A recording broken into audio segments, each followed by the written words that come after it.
I'm Lou Guadagnino. And this is Marilyn and Guadagnino. Welcome to the Living Stress-Free podcast. From Rochester, New York, on the edge of America. On the edge of America. Hi, everybody. Good morning. Well, good morning here. It's morning here. It's October, and we just had our fireplace cleaned and firewood delivered, and we are ready. We even had our first fire yesterday. Yeah, that was nice. It was the earliest fire we've ever had. Yes. It's one of my favorite things about the cold weather when you live up here is the fires, the fireplace, the warm, cozy, looking at the flames. Well, I think that's the thing you have to do with winter and autumn is, so many people just get depressed and they just feel like, giving up in life because they just can't stand the weather changes. But if you shift with it and you just say, okay, now we're doing a different set of activities, not so bad. You're right. I mean, I went through my grieving period watching summer end. I hate watching this That's summer why end. you were crying that night. Okay. I have such a hard time. But, then it's so funny. Then, all of a sudden it hits, it's fall, and fall is great. There's lots of wonderful things we do in the fall. So I just shifted immediately. Yeah, I'm looking forward to it. The problem for me, and I think for a lot of people, of autumn, if you live in some place like Western New York, where it really gets cold, is you can pack on the pounds in no time. Oh, yeah, that's true. All of the farms are coming out with their pies and their jellies and their donuts. And, every place you go, there's people selling treats, Yes, it's heavy carb time. Really heavy carb time. Yep. No, that is so true. It's hard. But, on the other hand, the body wants to eat more because it's getting ready for winter. I mean, this is a theory we have. You need those extra pounds to keep yourself warm in the winter. So yeah, that's what we tell ourselves while we're eating the pie and the donuts. We have to do this. The weather's changed. Well, the other thing I notice about this period of time right now is the stress intensity of most people in my life has been skyrocketing. I notice it with the clients I work with, the patients, and the staff I work with, and people in my personal life. And so it finally hit me why that is. Because everything that we were supposed to do in the summer, we put off, that we didn't get to, we put off because we wanted to go have fun and be outdoors and, it's nice weather, let's go to the lake, whatever.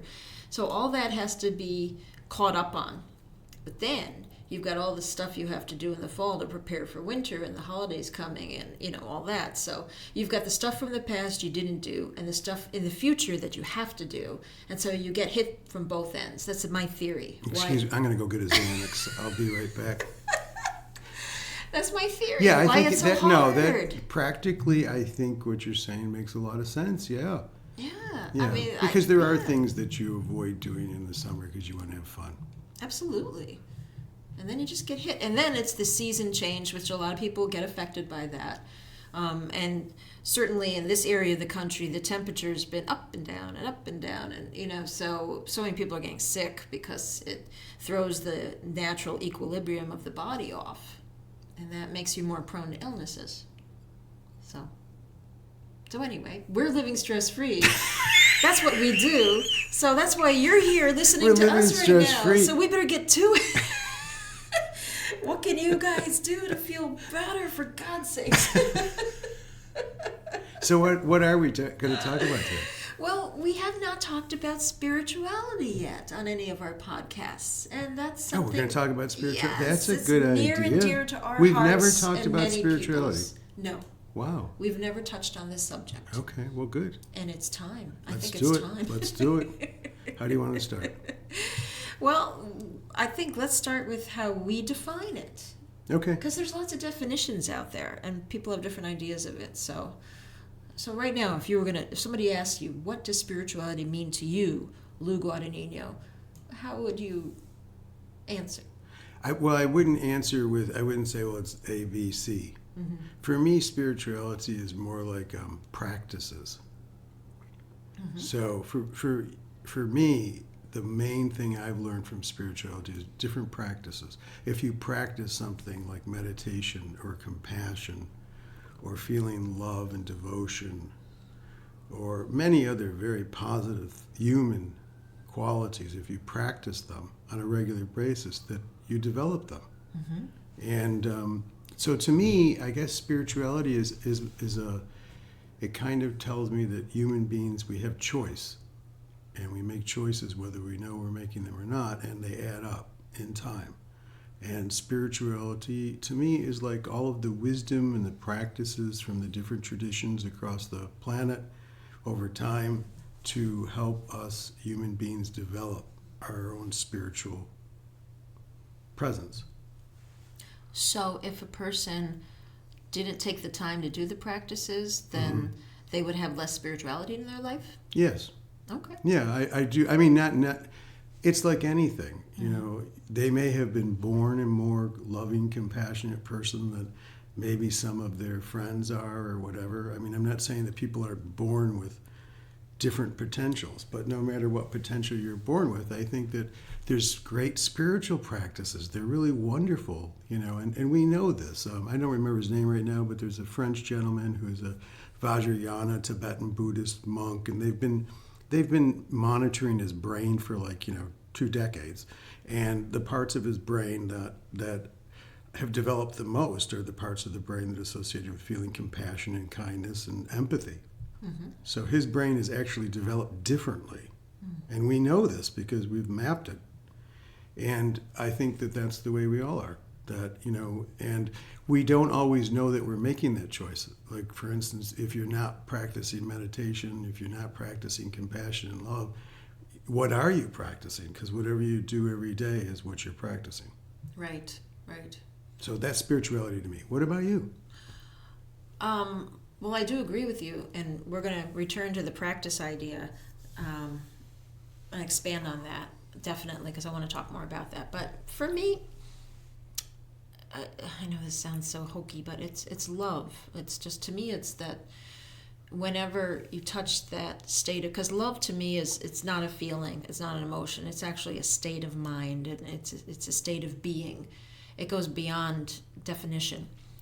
And to me, spirituality goes beyond definition. So whenever a person taps into that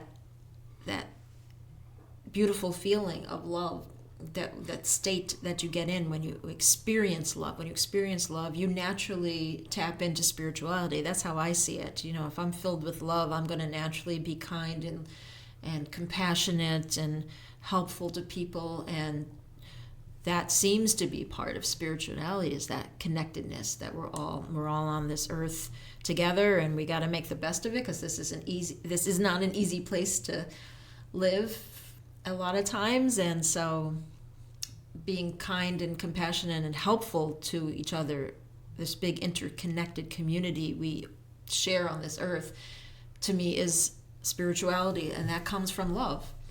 And but I think with you, because I've known you for a long time now, you know, you just described a practice. You know, what I hear you saying is that you've always valued love.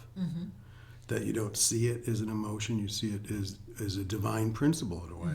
I do. And that because of your value for it, you have intentionally practiced being loving and feeling loving kindness towards yourself and others. Would that make sense? Yes and no. I think it is intentional, but sometimes it just comes spontaneously. Yeah, everything that we practice sometimes comes spontaneously, I think. You know, if you practice bowling, for instance, you're putting your attention on your form when you're bowling, right? But then when you do your best bowling, you're not practicing your form. No, I love bowling, and my best games, I wasn't thinking about anything. I shouldn't have brought up bowling. I wasn't thinking about the form or the technique at all. Okay, folks, never mind our discussion on spirituality. We're now going to have a conversation about bowling. I was looking at the pins and connecting. I was loving the pins. Just be the pin, be the pin. Just take the bowling ball and go for it, and then you get a strike. Okay. Living stress-free bowling. But anyway, no, I see what you mean. There is there had to have been practice involved. Sure. At some point to let it happen spontaneously. I think so. And I think the problem that we have with violence and all kinds of horrendous things that happen in our culture is because people don't realize that, whatever you do with your mind and your body becomes automatic. Right. It becomes a habit. Mm-hmm. This is an LSF, principle that, that mind is memory. We often say that mind is memory. What we mean by that is that you do something 10 times and you just keep doing it. Yeah, and you really see that with the idea of practicing anything. It seems like if it's a physical thing, if it's a doing thing, people don't think twice about practicing. You're going to learn piano, you got to practice the piano, you got to do your scales, practice every day to get better. Or if you're a sports person, you got to practice to get better at whatever your sport is. But when it comes to anything mental, emotional, anything with the mind, or spiritual in our culture, or spiritual, true, people don't seem to think you need to practice it daily. It seems like they learn about it in a class or from a book or from a podcast or whatever, and then, okay, I got it. And then it's somehow people think because you have the information, it just goes into your mind, and then all of a sudden you're just going to become a different person. Yeah, we've seen this so many times in LSF working with people, and I've seen it in spiritual communities too. I think it's because we place such a emphasis on academic education in our country to the exclusion of everything else. And I'm not saying anything anti-academic, but just simply that our emphasis on it is so exaggerated, in my opinion, that other forms of information and knowledge are just overlooked. And people come to a spiritual practice or to a self-help program or whatever it may be with their bias that the whole point of learning is memorization, is understanding the concepts and remembering them. Right. And so people think they have it. Like I've seen this with meditation. They finally clicks in their head that they understand what the process of meditation is and what the goal of meditation is, and then they immediately stop practicing because in their mind they've got it. Exactly. There's so many people that think that way. Sure. Well, I think we're kind of instructed to think that way in our society. But then those very people say, well, I tried meditation. It doesn't work for me. Right. Because all I did was read it on an intellectual level, and okay, I understand the idea of it, but then if there's no practice, how are you ever going to be able to know what it does for you? Right. You can understand through a book, for instance, the value of compassion and empathy. There's very few people who do not understand the value of compassion and empathy. But then you have to practice it. Yes, and I don't want to get, we talk a lot about meditation, but, this is the same principles for anything mental or emotional. Oh, love, devotion. People that read spiritual texts, whether you're a Christian or you're Buddhist or you're Hindu, whatever, read these spiritual texts and then understand what it says, but aren't continuing to practice whatever it is, the tool that's taught in that text on a daily basis, there's no connection there. There's a complete disconnect. And I think if a good question that I have is that it seems to me, and I wonder if this is so, that the Orthodox Churches, which are very successful traditions, all of them. I'm not talking about any one particular religion, just the Orthodox and monastic traditions of the different religions and spiritual movements in the world. Okay, they seem to really last a long time, but all of them have practiced the Orthodox religions in their everyday life. That's true. If you're an Orthodox Jew, for instance, or whether you're an Orthodox Hindu, or whether you're an Orthodox Muslim, or a Catholic or Orthodox Christian church, there's practices, the rosary, whatever it is, every single day. That's very true. And if you stop and think about it, those traditions, even if they're waning at certain points in history, they don't seem to die out. That is very true. That is very true. Which goes back to practice. It all takes practice. That's what I think. I think we would be better off not discussing so much the ultimate questions and answers of life, like what's life all about, and what's God like, and what's he doing and not doing, and all that stuff. I think we should just be utilizing the practices of all these different traditions and just see what happens. Because you could get caught up in that. Yes. Like I always tell people, drop the why. You got to drop the why. The one thing I've noticed working with people one-to-one is people drive themselves crazy with why. Well, why am I like this? Or why did this happen to me? Or why this or why that? Or and what you're suggesting, why was this earth created? Why are we, these big questions. And I really think the why drives us crazy. We get too lost in our thoughts. We get too stuck there, and we miss out on the reality of the here and now. Well, it's also where aggression comes from. Different religions are aggressive because they're preoccupied. In my opinion, they're preoccupied with those big questions about life and who's got the right answers. Usually they see them as being attached to something like power or land or whatever it may be, but they're preoccupied with that. If you look at the aggression in religions, it's always got to do with who's right, whose doctrine is correct. And I think we're crazy, all this fighting we're doing in the world. We'd be better off practicing something small, like literally, instead of fighting over who's the real God, would real God please stand up, instead of fighting over that. If we were all just doing some small thing like being mindful or practicing love and compassion, it would be a different world. And I think the same goes for just improving your mental health in general and the practice of becoming less stressful. Because, again, I've worked with people that say, oh, well, I was going into this doctor's appointment and I was really worried about what the results were going to show. So I did my deep breaths and I was still nervous when I went in. So I had this big discussion with the person and said, see, that's the thing. We have these coping skills and these tools, and people use them as medication.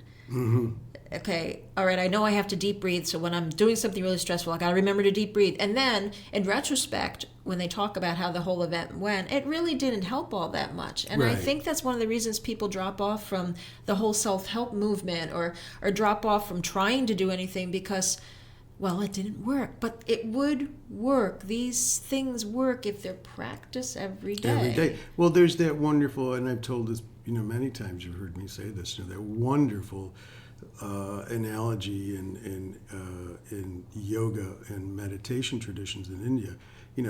When your house is on fire, it's too late to dig a well. And that's what you're saying, is that, and that's what happens to us. Yeah, because we look at these things as being like medication, like you said. They're reactive. When I feel panicky, then I go meditate. When I'm worried about where the money's coming next month, then I pray. Whatever. Yes. But it's not a practice, and unless it's done every day, then we're not going to develop those parts of ourselves. We saw that we're doing a course right now on how to live stress-free. It's a 6-week course, and the first class we had everybody introduce themselves and talk about why they're taking it and all that. And there were several people in our class that mentioned, well, I'm actually doing better right now in my life, but I'm here anyway. So in their mind, they should have been taking the course when they really were doing badly. And they were thinking, well, I guess I'll take it anyway, even though life's good. But it's that same thinking that these techniques to lower your stress are only applicable when you're really stressed out. And that was evident there. And we explained to everybody, no, this is actually when you're doing well is the best time to learn new skills, and absolutely, because then you're like this clean slate. You're open to. Well, you have the energy. You have the energy to develop a real practice. Yes. When you're suffering, it's very difficult to develop a real practice. But spirituality, in terms of living stress-free, is one of the 3, I guess you'd call them pillars, maybe, of the whole LSF system and philosophy. And so there's stress reduction, right, and then personal growth, and then spirituality. Yes. Okay, because when you reduce your stress, you automatically have personal growth because you're able to do things that you couldn't in the past by reducing your stress. But there's also the spiritual component because it took practices to get there. And the second thing is very important, is that in the process you have to learn who and what you are. Right. That's a very important, and we call that spirituality in LSF. That's our idea of spirituality, is that we have to understand, what is the self? Not just who am I in terms of I prefer tea over coffee, but what am I? What is the self? What am I? And this is the old tradition called inquiry. It goes way back to inquiry. Yes. Yeah. Yes. It goes way back into the traditions of meditation. So that's what we mean by spirituality, really. But it comes not in the form of believing anything in particular, but of practices that help you. Yes, the inquiry isn't that an actual separate type of yoga that exists? Yes, and what is the word? Vichara, I think. Not vichara. There's vikara, maybe. There's a word in Sanskrit, at any rate. What it really means is asking, what is a self? Not just myself, but what is everybody's self? What is the self? And, because it's funny, because on one hand, we'll argue all the time about God and creation and the destruction of the planet, and, in terms of cosmology, that God destroys the planet. We'll argue about all that stuff, but nobody looks at themselves. Well, who's asking these questions, and who's proposing these solutions? What is the self? We're busy trying to find these eternal answers, or at least some of us are, and we're not looking at who's asking the question. But really, those questions are answered when we come to an understanding of what the self is. What is myself? So it takes a step back. So instead of sitting saying, who am I, who am I, who am I, who am I, the next step is, well, who's asking the question, who am I? Absolutely. And it's a very important question. It's like, because it's an immediate experience. It's not just a theory or philosophy. We really do come to an understanding and an experience that the self is the mind, and the mind is not what we think it is. It's not a solid entity. And you see that in Buddhist thought and in yogic thought, and in all kinds of different streams. But it's really the spiritual question of all time, is not who is God. It's like, no, who's the disciple? What is the disciple? When you dig into the self, what is it? And so that's a very important part of healing anything, because most of the times it seems that our suffering and pain, a lot of it is caused by a misunderstanding or a distortion of what we think we are. Yes, that's very true.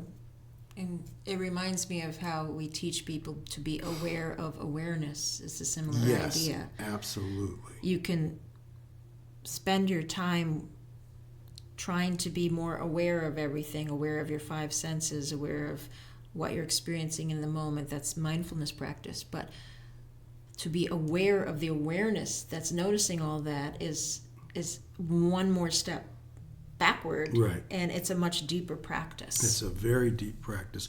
And it also has a practical benefit. It's not like you just walk around in this, this state of bliss. It has a practical thing. Whatever you have caused in your life that has brought you suffering or others suffering is almost always, without exception, caused by believing you are something you are not. And so when you do start answering this question about who and what am I, you're also unraveling the mistakes that you've made about yourself. That is very true. Very helpful, very healing. Very true. So spirituality, just one more thought I have of how we see it from our perspective, is it's a completely experiential process, which is how we differentiate it from religion, because most religions are based on a belief system. Oh yeah, no, there's no beliefs at all. So we have, for us, spirituality has no belief system. It's about the experience. You can believe whatever you want. That's right. And everything with living stress-free is that way too. There's no belief systems at all in what we're helping people with. Well, what we're telling people is that all beliefs are thoughts in the mind. Yep. So it doesn't really matter what thought you have in your mind. You could be whatever. It's just another thought. Yep. If it's a distorted thought, it's still thought. If it's accurate thought, it's still thought. So what we're telling people is look at yourself rather than out there. Which is a huge shift, because majority of people, I would imagine, are always looking at the thoughts themselves. Yeah, the mind has that tendency. The mind wants to fix the mind with the mind, and is always looking to, well, if I have these thoughts, I have to work on not having these thoughts, and you really drive yourself crazy. The person drowning is the lifeguard. We're in big trouble here, folks. We got to do something. So this is a huge shift. Get away from the mind altogether. And it's not to negate the thoughts and the mind. I mean, the mind is a wonderful thing. Yes, it's a wonderful And there's tool. nothing wrong with thinking, having a thought. It's necessary. We need it. Thank God we have it. Yep, absolutely. It helps us navigate our life. But it's just there's more to it than what we're taught. So, so yeah. So there you go. That's a little quick explanation of how we see spirituality. Absolutely. So your book is something that we really need people to see. And a lot of people have purchased it, but we really haven't done any promotion for it at all. We've really been very laid back about this. But your book is incredible. Well, thank you. The Living Stress-Free Bible, and I really suggest everybody who has any interest in LSF at all, that's the book. That's the one go-to book that we have, Living Stress-Free Bible. And you can find it on our website, which is livingstressfree.org. Or you can buy it on Amazon in Kindle or in paperback. That's right. That's right. And I wrote it to be very user-friendly and practical. So if you're a busy, stressed person who doesn't have much time, don't worry. This book, each chapter is short. Like, by short, I mean just like a page and a half, 2 pages. You had a very minimalist I did. approach to writing this book, and it's great because you don't waste a moment. Yeah, because I know how busy people are and how we just don't have time. Yeah. So this is the kind of book, boy, if you have even just like 5 minutes, you can just grab it. Just grab it, read a couple pages. There'll be something useful in it. It's very concentrated. And there's tons of practices in it. So it's buy my book. All right, let's wrap this up. Thank you for listening this week. And we're still on the edge of America. And we hope you guys have a great week. Have a stress-free day. Stress-free day. Bye, everyone.